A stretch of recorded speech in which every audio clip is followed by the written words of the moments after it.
Have you ever felt someone slipping away from you, one small step at a time, while you stand there, helpless to stop it? That's how I describe what happened to my marriage.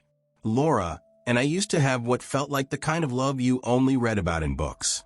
We had shared dreams, lazy evenings on the couch watching our favorite shows, and a bond one thought was unbreakable.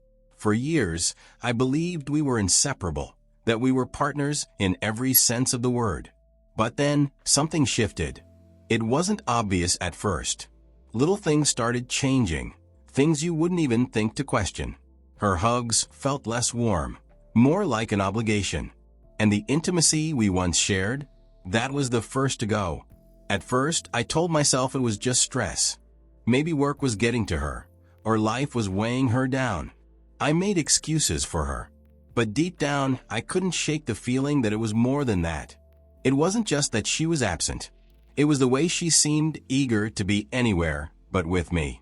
She'd find reasons to leave the house, even when there was no need. And it wasn't just her leaving, it was her attitude when she did. Like being with me was a burden she couldn't wait to put down. That's when I knew something was wrong. But instead of confronting her, I decided to wait, to watch, to figure out exactly what was happening and see if I can salvage our marriage, because I was in love. She started coming home later than usual. At first, it was the occasional late night, claiming she had deadlines to meet or last-minute meetings to attend.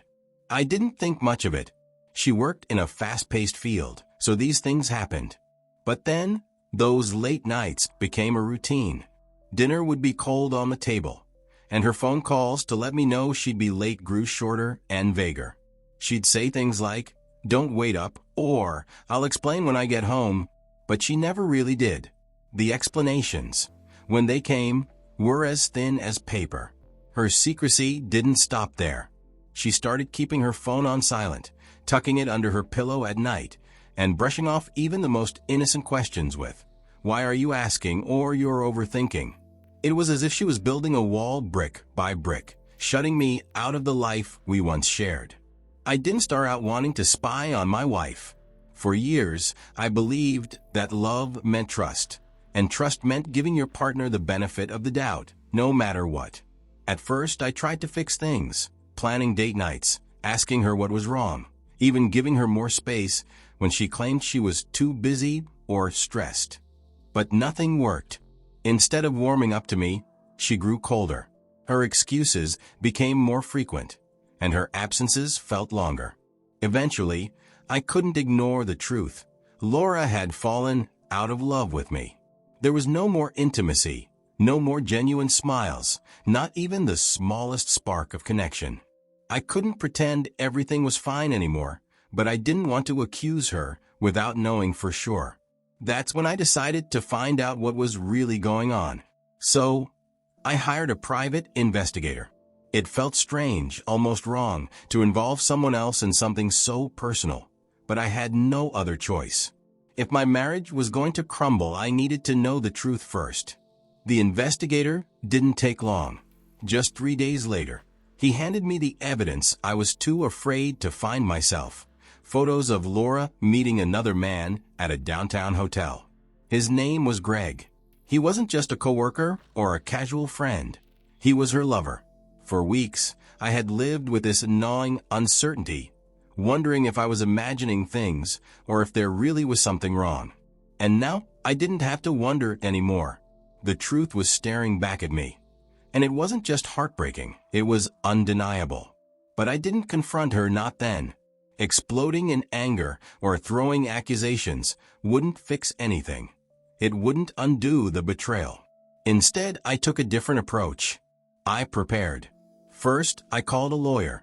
I needed to know my rights, my options, and how to protect myself if this all went south.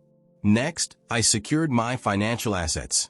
Laura didn't know it yet, but I wasn't going to let her take advantage of me any more than she already had. And then I focused on myself, mentally preparing for what was to come. I knew the fallout would be messy. There was no way to untangle years of love and trust without pain.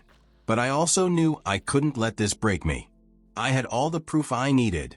Now I just had to decide when and how to use it. One evening, Laura surprised me with a proposal I never saw coming. We were sitting in the living room after dinner.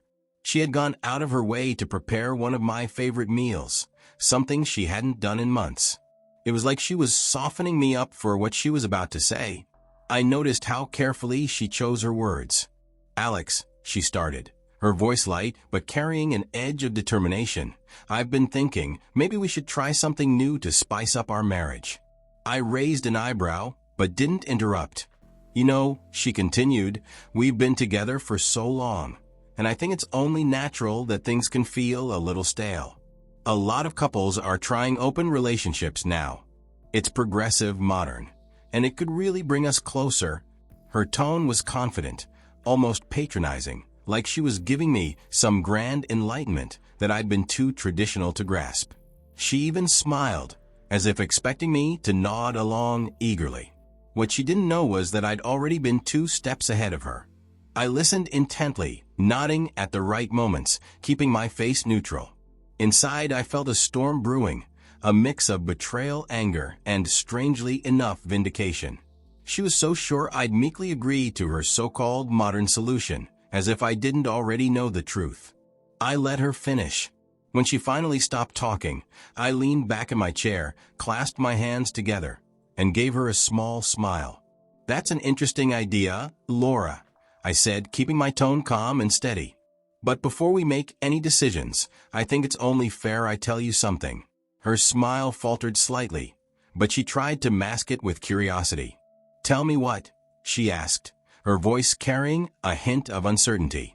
I took a deep breath and began. "I know, Laura. I know about Greg. I know about the late-night hotel meetups, the expensive dinners, and the conversations you thought were private."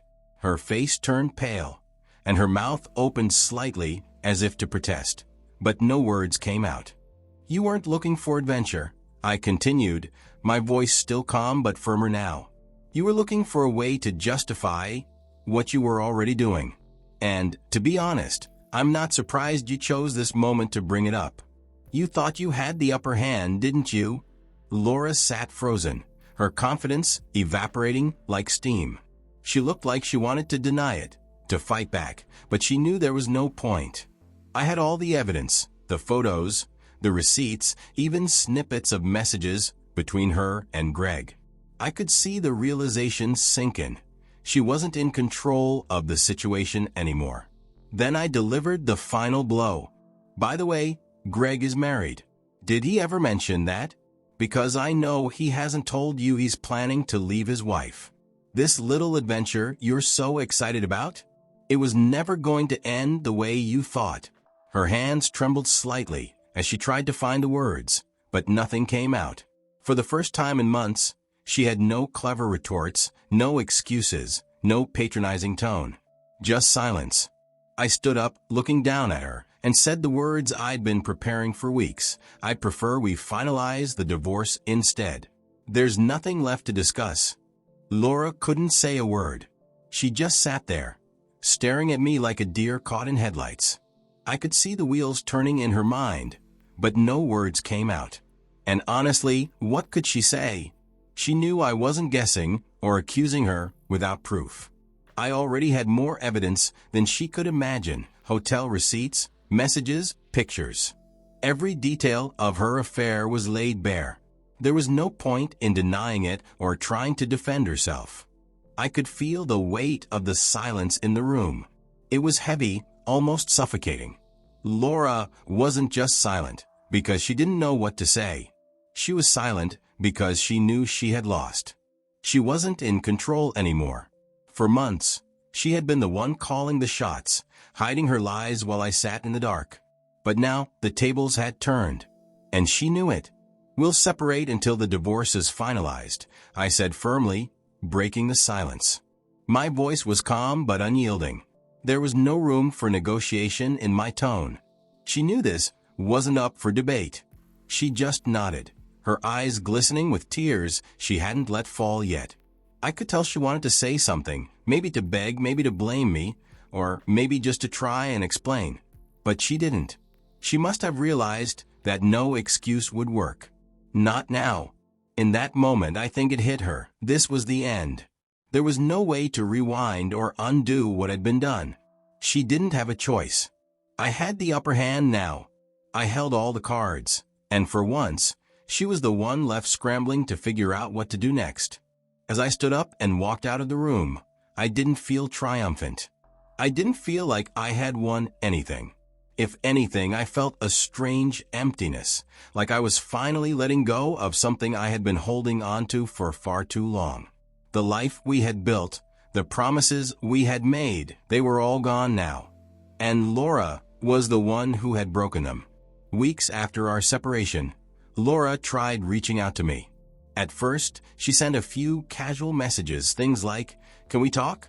or "I think we should meet." I ignored them. I wasn't interested in reopening wounds or engaging in pointless conversations. But Laura didn't give up. One day, she called. Against my better judgment, I answered. Her tone was different, quieter, softer. She started with an apology. "Alex, I'm sorry for everything. I made a terrible mistake." I listened, but I didn't say much. She went on, asking if there was any chance we could work things out. I couldn't help but chuckle. It wasn't a laugh of amusement. It was one of disbelief. The woman who confidently suggested opening our marriage, who thought she could play me for a fool, now wanted to reconcile. It was clear why. I guess she finally realized that her lover, Greg, had no serious intentions for her. Maybe he'd stopped calling. Maybe she found out he was never going to leave his wife.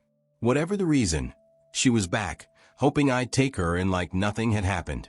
"Laura," I said calmly, "I appreciate the apology, and I'm glad you've realized I'm desirable. But honestly, you should have appreciated me when I was all yours." There was a long silence on the other end of the line. I didn't feel anger or sadness anymore, just clarity. I had given Laura everything: loyalty, love, trust, and she threw it all away. We agreed to stay separated until the divorce was finalized. It wasn't like she had a choice. I had the upper hand now, and she knew it. Hanging up that call, I felt a sense of closure. It wasn't about revenge or making her regret her actions. It was about finally valuing myself enough to walk away from someone who didn't. As we await the finalization of the divorce, I can't say I know exactly what the future holds for me. There's a lot of uncertainty ahead, but for the first time in a long time, I feel a spark of excitement. It's strange to think about starting over, building a new life from scratch after spending years tied to someone who betrayed my trust. I won't lie, the thought of being on my own is intimidating. For years, I imagined growing old with Laura, sharing our successes and failures, and facing life's challenges together. Now, that vision is gone, but I've realized something important. Holding on to the wrong person out of fear of the unknown is far worse than facing that fear head-on. I'm not sure where this road will lead. Maybe I'll pick up hobbies I've always been curious about, like learning to play the guitar or traveling to places I've only seen in photos. Maybe I'll reconnect with old friends or make new ones who share my values. Whatever happens, I know I'll be walking this path as a man who respects himself, someone who won't settle for anything less. It's not about jumping into a new relationship or rushing to fill the void Laura left behind. It's about rediscovering who I am without the weight of her lies pulling me down. It's about moving forward with clarity and purpose, knowing I deserve better. So, while I can't predict what life has in store for me, I'm ready to embrace it. For the first time in years, I'm not held back by doubt or suspicion. The road ahead may be unclear, but I'm finally free to walk it on my own terms. And that, to me, is worth more than anything I've lost.